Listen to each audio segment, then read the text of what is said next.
आप सबका स्वागत है आपके अपने YouTube channel sure competition success पर। हम पढ़ रहे हैं कक्षा 9th की ज्योग्राफी। तो देखिए अभी हमारा चैप्टर नंबर 3 चल रहा है जिसका की नाम है अपवाह। अपवाह यानी कि ड्रेनेज के बारे में पढ़ रहे हैं।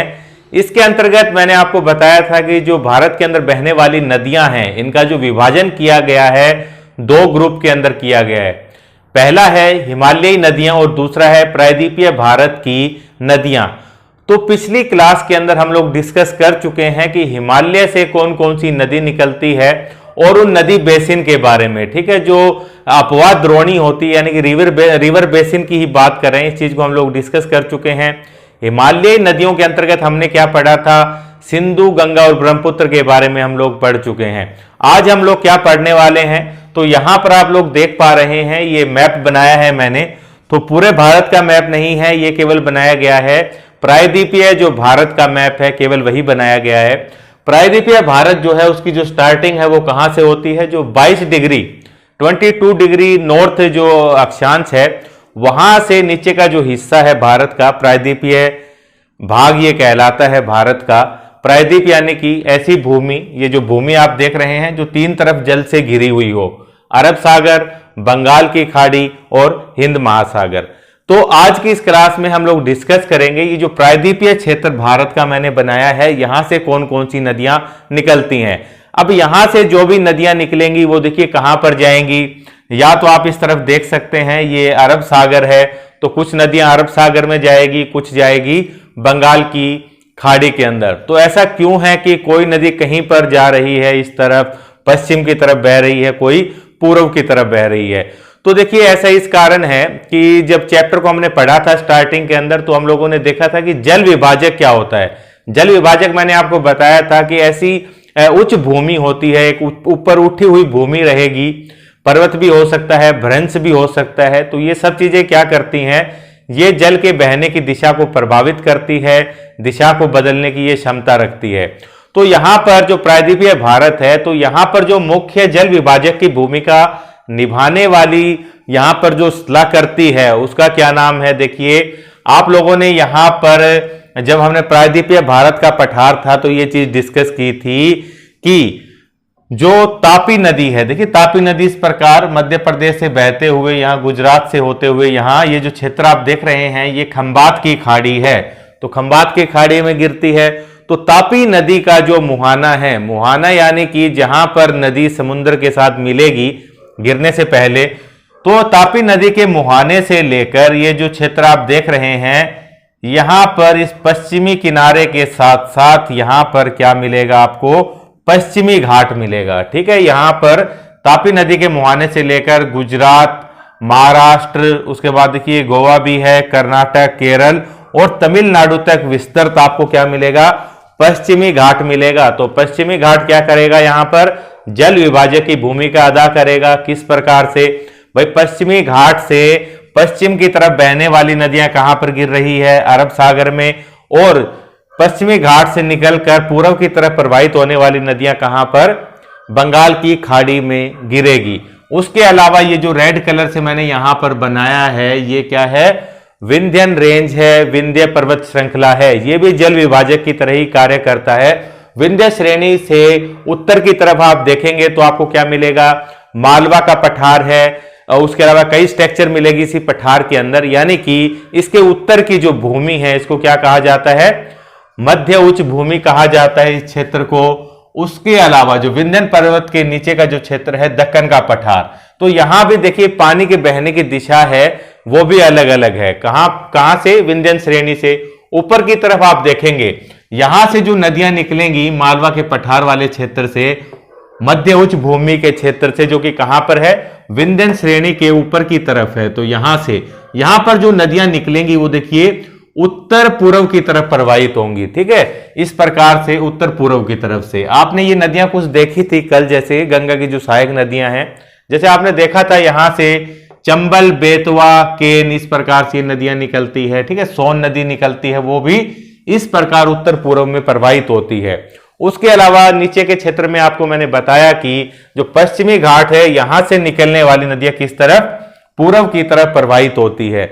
ऐसा क्यों है, क्योंकि ये जो पश्चिमी घाट वाला क्षेत्र है भारत का, जो पश्चिमी छोर है ये ऊंचा है बजाय कि पूर्व वाले छोर के। पश्चिमी छोर अगर इस प्रकार से है तो पूर्व का छोर इस प्रकार से नीचे की तरफ है। तो यहां पर इस प्रकार एक ढलान नुमा स्ट्रक्चर डेवलप हुई है जिसकी वजह से नदियां क्या इस तरफ बहती है। अब हम बात करेंगे कि कौन कौन सी महत्वपूर्ण नदी द्रोणियां यानी कि रिवर बेसिन की ही बात कर रहे हैं जो कि हमें प्रायद्वीपीय भाग के अंदर मिलेगा। तो सबसे पहले हम लोग स्टार्ट करने वाले हैं एक महत्वपूर्ण नदी जिसका की नाम है नर्मदा नदी। तो नर्मदा नदी देखिए कहां से निकलती है, कहां जाती है, ये चीज हम लोग डिस्कस करेंगे अभी। तो उससे पहले आप देखिए यहां पर ये जो रेड कलर में मैंने यहां पर जो पहाड़ी बनाई है ये क्या है, अभी अभी मैंने बताया ये विंध्यन रेंज है। विंध्यन रेंज के आप नीचे की तरफ एक और पर्वत श्रृंखला यहां पर देख रहे हैं, ठीक है। 3 ग्रुप है यहां पर पर्वतों के, जिसमें से पहला जो पहाड़ी की रेंज आप देख रहे हैं पर्वतमाला, ये क्या है, राजपीपला कहा जाता है इसको, राजपीपला। उसके बाद आप यहां पर ये देखेंगे राजपीपला के बाद ये जो पर्वत रेंज है ये है महादेव है, और उसके बाद आप यहां पर देखेंगे ये क्या है, मैकाल पर्वत रेंज है इस प्रकार से। तो तीनों को सम्मिलित रूप से राजपीपला, महादेव और उसके बाद मैंने क्या बताया मैकाल को सम्मिलित रूप से क्या कहा जाता है, सतपुड़ा रेंज कहा जाता है, सतपुड़ा रेंज कहेंगे। अब यहां पर क्या है कि जो दोनों पर्वतों के बीच का जो भूमि क्षेत्र है ये नीचे की तरफ अवतलित हो गया है, नीचे की तरफ धंस गया है। धंसने की वजह से जो जल बहने की दिशा है यानी कि इस प्रकार से ढाल यहां पर बन गया है। तो इसकी वजह से क्या है कि यहां से जो भी जल बहेगा वो इस प्रकार पश्चिम दिशा की तरफ बहेगा। उसके बाद क्या होता है कि देखिए ये जो सतपुड़ा रेंज मैंने आपको बताई है, राजपीपला, महादेव और उसके बाद मैकाल, तो जो मैकाल पर्वत श्रेणी है इसकी जो सबसे ऊंची चोटी है, मैकाल की सबसे ऊंची चोटी आप यहां पर देखेंगे तो ये कौन सी है, अमरकंटक, अमरकंटक है। तो अमरकंटक से ही एक नदी निकलती है जिसका की नाम है नर्मदा नदी। तो नर्मदा नदी देखिए यहां पर मैंने बताया कि भूमि जो है वह अवतलित है, तो यहां पर एक घाटी का निर्माण हुआ है जिसको कि क्या नाम देते हैं, भ्रंश घाटी कहा जाता है, रिफ्ट वैली इसको कहा जाता है। तो नर्मदा नदी यहां से निकलेगी तो क्या करेगी, एक रिफ्ट वैली में से बहती हुई इस प्रकार से आप देखेंगे महाराष्ट्र का क्षेत्र है और यहां पर ये गिर गई कहां पर, अरब सागर के अंदर। तो ये ब्लैक कलर में अभी जो मैंने बनाई ये क्या है, नर्मदा नदी है, ठीक है। गुजरात और आप देखेंगे यहां पर गुजरात और मध्य प्रदेश के क्षेत्र में ये बह रही है। तो देखिए ये जो नदी है इसकी अनेक सहायक नदियां भी हैं, लेकिन अब सहायक नदियां जो हैं वो भी इन्हीं पर्वत श्रेणियों से निकलेगी। तो पर्वत श्रेणियों से निकलेगी जो कि जो मुख्य नदी है इसके बिल्कुल समीप में है। तो सहायक नदियां जो हैं वो आप देखेंगे यहां से कोई सहायक नदी निकली तो डायरेक्ट इसी के अंदर मिल जाती है, 90 डिग्री का एंगल बनाती है, ठीक है, क्योंकि ज्यादा दूरी से नहीं आती। तो इस प्रकार से ये नर्मदा नदी है और यहां से बहते हुए इस प्रकार ये प्रवाहित होकर यहां चली जाती है। तो देखिए कुछ फैक्ट हम लोग लिखेंगे नर्मदा नदी से संबंधित। तो जो प्रायद्वीपीय भारत है, प्रायद्वीपीय भारत का जो क्षेत्र आपने देखा, तो जो ये नर्मदा नदी है ये यहां पर तीसरे नंबर की सबसे लंबी नदी है, ये चीज याद रखेंगे। अभी बताऊंगा पहली और दूसरी कौन सी है, लेकिन सबसे पहले आपको क्या लिखना है, देखिए इसकी लंबाई लिखेंगे। नर्मदा नदी की जो लंबाई है ये कितनी है, 1312 किलोमीटर है, 1312 किलोमीटर लंबाई है, जिसकी वजह से ये क्या हो गई, थर्ड लॉन्गेस्ट, ठीक है, थर्ड लॉन्गेस्ट है पूरे भारत की नहीं, प्रायद्वीपीय भारत की, ये चीज ध्यान रखेंगे। उसके बाद देखिए ये भी नोट कर लेंगे कि पहले नंबर पर कौन सी है, पहले नंबर पर है गोदावरी और सेकंड पे आप देखेंगे ये है कृष्णा। अभी हम बनाएंगे पहले नंबर पर गोदावरी और दूसरे पर कृष्णा और तीसरे नंबर पर नर्मदा नदी। इसके बाद देखिए एक चीज अगर आपसे पूछा जाता है कि अरब सागर में जल गिराने वाली प्रायद्वीपीय भारत की सबसे बड़ी नदी कौन सी है, तो बच्चे ये देखते हैं लास्ट में कि प्रायद्वीपीय भारत की सबसे बड़ी नदी कौन सी है, तो फटाफट वो किसको टिक मार्क कर देते हैं, गोदावरी को। लेकिन क्वेश्चन के प्रारंभ में क्या पूछा गया कि अरब सागर में गिरने वाली प्रायद्वीपीय भारत की सबसे बड़ी नदी कौन सी है? तो अरब सागर में गिर रही है कौन? नर्मदा। तो इसका मतलब है कि अरब सागर में गिरने वाली प्रायद्वीपीय भारत की ये सबसे बड़ी नदी है, ये चीज ध्यान रखेंगे। उसके अलावा आपको बताया गया है कि देखिए एक प्रोजेक्ट जिसका कि नाम है नमामि देवी नर्मदे। नमामि देवी नर्मदे, ये नर्मदा नदी की देखिए स्वच्छता के लिए, इसके रख रखाव के लिए एक प्रोजेक्ट लॉन्च किया गया था। किसके द्वारा? मध्य प्रदेश सरकार के द्वारा 2016 के अंदर। ठीक है, तो ये चीज ध्यान रखेंगे। अब ये नर्मदा नदी बहते हुए मध्य प्रदेश में एक जगह जिसका कि नाम है जबलपुर। जबलपुर से थोड़ा सा आगे एक जगह है जिसका कि नाम है भेड़ा घाट, उसको कहा जाता है, जहां पर नर्मदा नदी ऊंचाई से गिरती है। जब बहता हुआ जल ऊंचाई से गिरता है तो ये क्या करता है? एक जल प्रपात का निर्माण करता है। कहां पर? ये जो मैंने डॉट किया है ये है जबलपुर, और कहां पर? मध्य प्रदेश में। और जगह क्या होता है इसके पास में? भेड़ा घाट। तो भेड़ा घाट जो है यहां पर एक जलप्रपात बनेगा जिसे कि धुआंधार जलप्रपात कहा जाता है, कपिल धारा जलप्रपात भी कहा जाता है। यह चीज ध्यान रखेंगे। तो यह हुआ नर्मदा नदी के बारे में। सेकंड बढ़ेंगे आगे हम, अब देखेंगे किसको?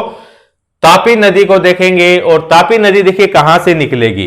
तापी नदी निकलती है, ये मैंने बनाई विंध्यन रेंज है, इसका काम खत्म हो गया। अब जो नीचे वाली पर्वत श्रृंखला आप देख रहे हैं ये है सतपुड़ा रेंज। 3 भाग है इसके सतपुड़ा के।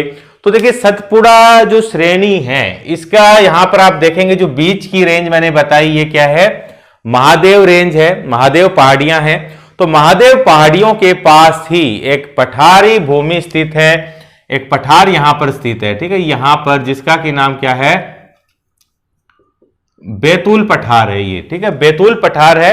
और यहीं से क्या है? तापी नदी का उद्गम होता है। और तापी नदी इस प्रकार बहते हुए देखिए यहां से इन पर्वतों के साथ साथ मध्य प्रदेश, यहां पर आप देख रहे हैं महाराष्ट्र और गुजरात से होते हुए इस प्रकार खंबात की खाड़ी में गिर जाती है। कौन? तापी नदी।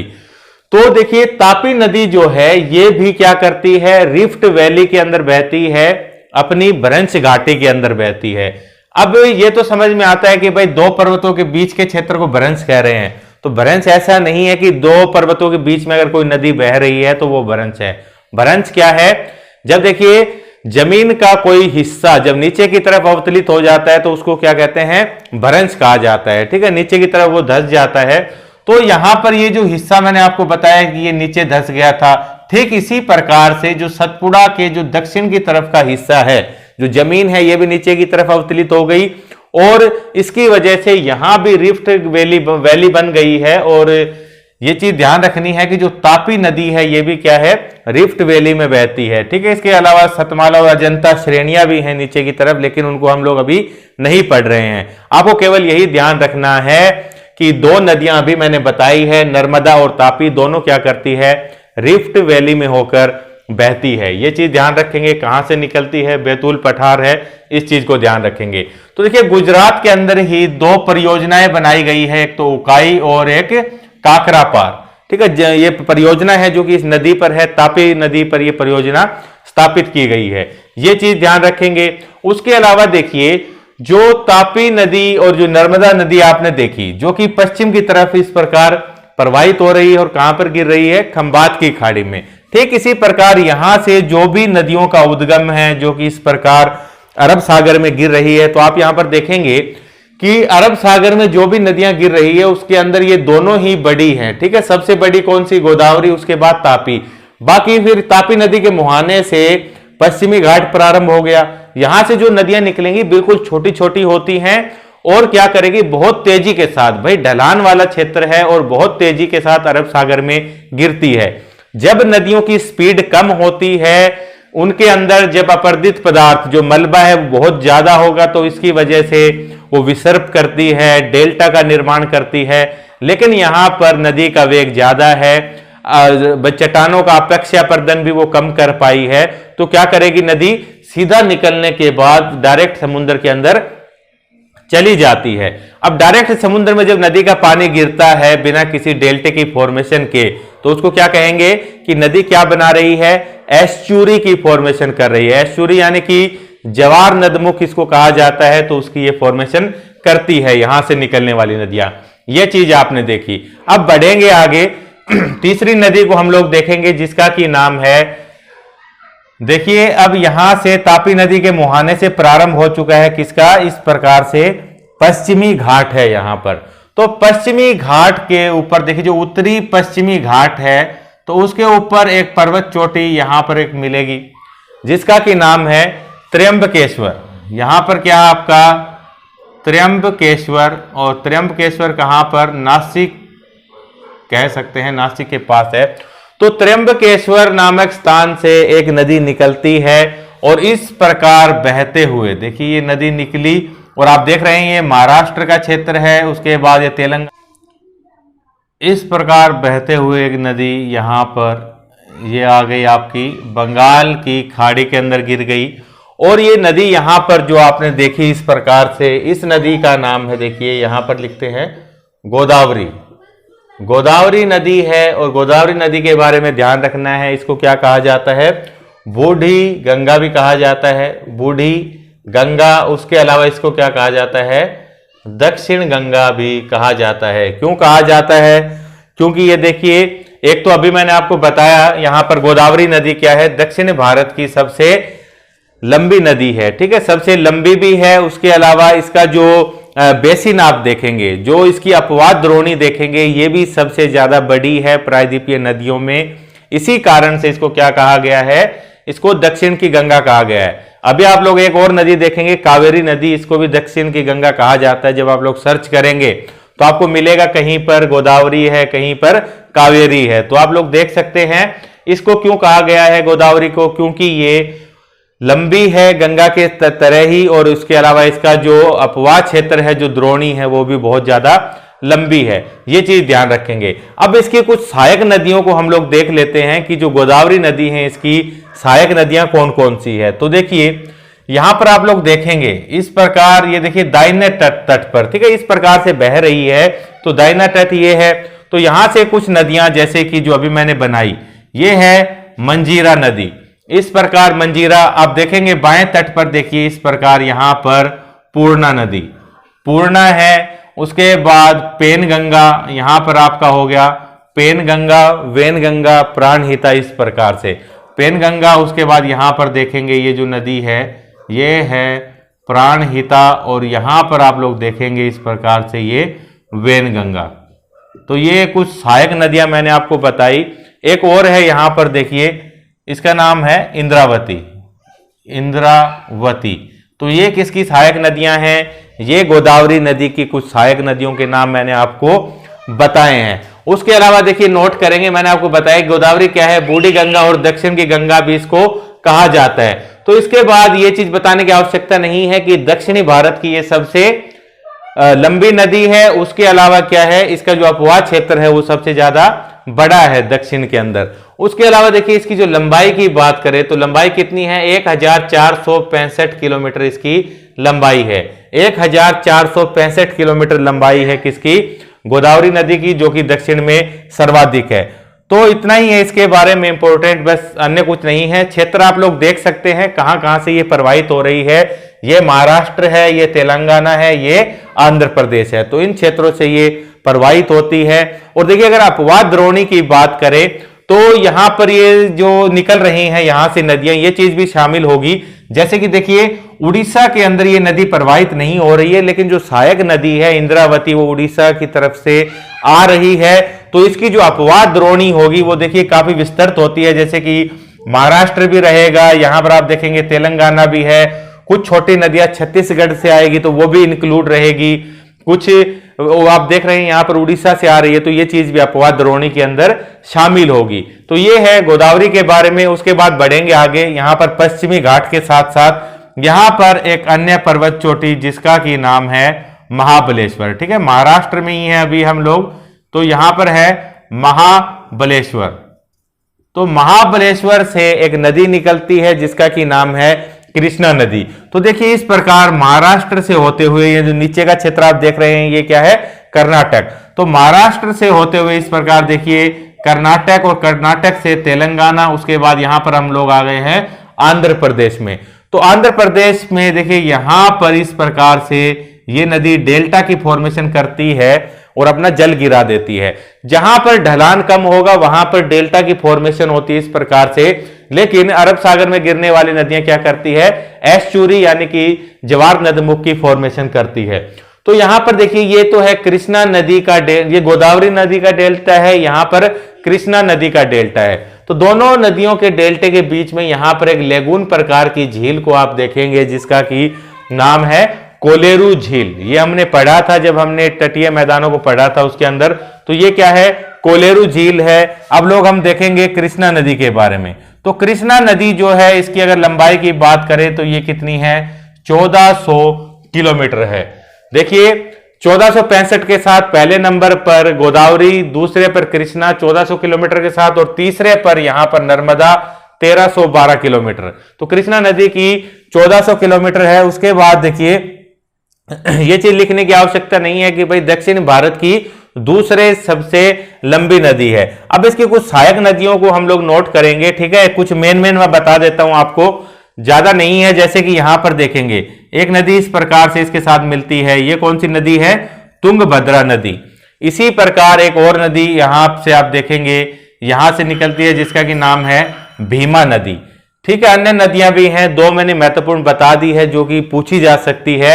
उसके अलावा देखिए सहायक नदियों के नाम हम लोग नोट करेंगे तो दो तो यही हो गई, एक तो है तुंगभद्रा नदी और उसके अलावा एक है भीमा नदी। उसके अलावा देखिए कौन सी है, कोयना। उसके अलावा देखिए घाटप्रभा, घाटप्रभा है, मूसी है। तेलंगाना वाले क्षेत्र में क्या है, यहां पर मूसी नदी।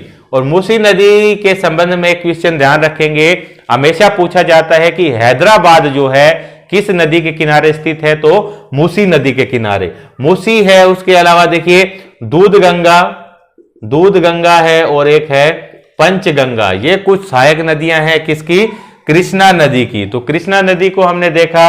उसके अलावा देखिए बढ़ेंगे आगे, पश्चिमी घाट से ही जब हम लोग नीचे की तरफ आएंगे यहां पर एक अन्य पर्वत चोटी जिसका की नाम है देखिए ब्रह्मगिरी। ब्रह्मगिरी या इसी को ही क्या कहा जाता है, देखिए पुष्पगिरी भी कहा जाता है। तो यहां से एक नदी का उद्गम होगा जिसका की नाम है कावेरी नदी। तो कावेरी नदी देखिए इस प्रकार कर्नाटक वाले क्षेत्र से बहते हुए यहां से, और यहां पर आप देखेंगे ये है तमिलनाडु।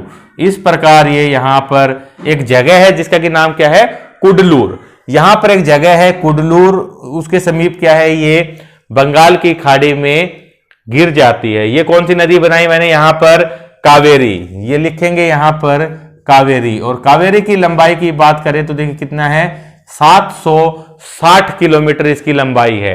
कुछ सहायक नदियों की इसकी बात करेंगे कावेरी नदी की, तो देखिए कौन कौन सी है।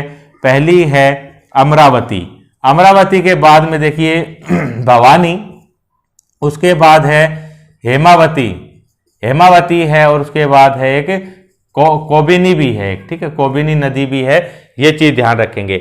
अब यहां पर एक चीज बताई गई है आपको कि जो कावेरी नदी है, कावेरी नदी के ऊपर बनता है दूसरा सबसे ऊंचा जलप्रपात। क्या बनता है, सेकंड, दूसरा सबसे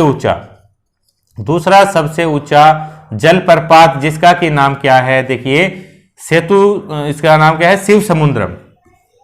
शिव समुद्रम नाम है जलप्रपात का, और दूसरा सबसे ऊंचा है। तो आपको यह बताना है कि पहला सबसे ऊंचा जलप्रपात कौन सा है। तो पहले सबसे ऊंचे जलप्रपात की बात करेंगे तो यह है जोग जलप्रपात, जो कि शरावती नदी के ऊपर है। जोग जलप्रपात जिसको कि क्या कहा जाता है, गरसोपा जलप्रपात भी कहा जाता है।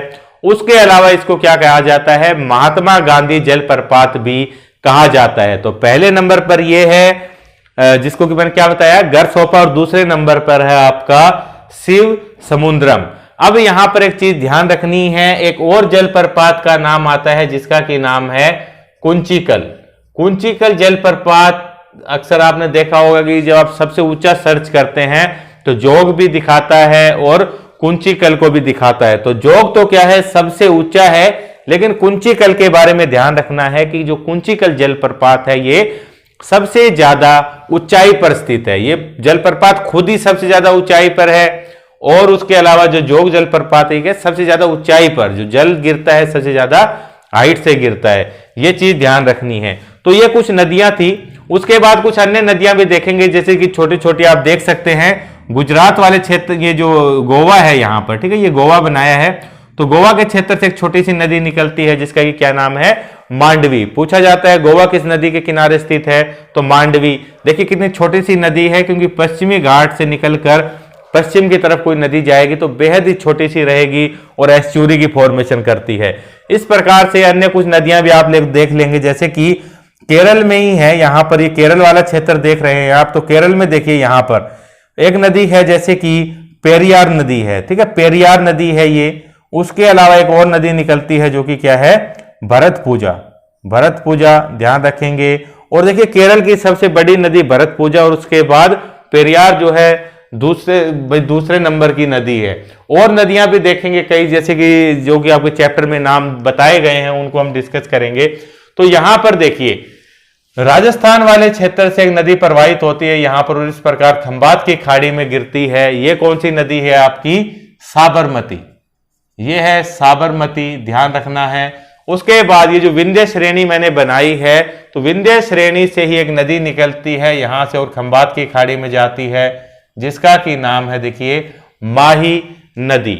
माही नदी हो गई। ये कुछ नदियां तो थी जो कि ये मांडवी भी है, ये होती है पश्चिम की तरफ प्रवाहित होती है। उसके बाद कुछ अन्य नदियां भी देखेंगे इंपॉर्टेंट, जैसे कि देखिए एक नदी है महानदी, इसको देखेंगे, यानी कि महानदी द्रोणी कहां कहां से ये प्रवाहित होती है, इस चीज को देखना है।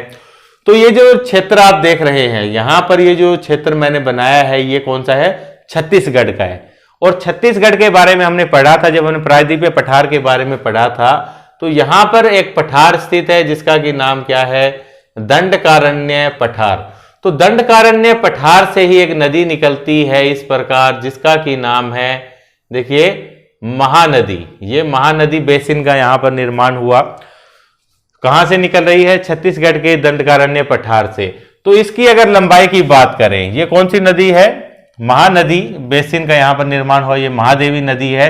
अब इसकी लंबाई की बात करें तो देखिए कितनी है, 860 किलोमीटर इसकी लंबाई है, ये चीज ध्यान रखेंगे। और यहां पर देखिए उड़ीसा के अंदर ये जगह है जिसका कि नाम है कटक। तो कटक के समय भी क्या करती है, डेल्टा बनाकर अपना जल जो है अरब की जो बंगाल की खाड़ी है इसके अंदर चला जाता है। उसके बाद देखिए कुछ और नदियां छोटी छोटी, जैसे कि आपने गंगा नदी के बारे में जब पढ़ा था तो बताया था कि गंगा नदी से एक शाखा पश्चिम बंगाल में अलग हो जाती है जिसका कि नाम है हुगली नदी। तो ये हुगली नदी है।